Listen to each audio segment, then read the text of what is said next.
Magandang gabi mga kachinggo! Kakain tayo sa KFC. Pero syempre, diskarte muna tayo. Bili muna tayo ng mainom sa tindahan para tipid-tipid. Hindi pwedeng all out agad. May budget tayo mga bes. Tara, diretso na tayo sa KFC. Sabay lakad na parang may hinahabol na last trip ng jeep. Pagdating dun, kunwari chill lang tayo. Pero sa loob-loob natin, ate, buy one take one na po ba? Mag-o-order na tayo ng manok. Yung bagong luto sana. Para may sound effect na crunch-crunch pagkagat. At syempre, simulan na nating lamutakin ng manok. Walang hiya-hiya. Kanya-kanyang hawak ng hita at dibdib. Ating gabi na tayo pumunta. Kasi buy one take one na ang manok nila. Yun talaga ang tunay nating pakay.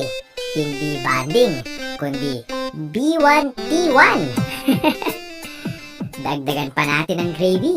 Yung tipong parang sabaw na sa dami. Huwag mahiya mag-refill. Kasama yan sa bayad mga kachinggo.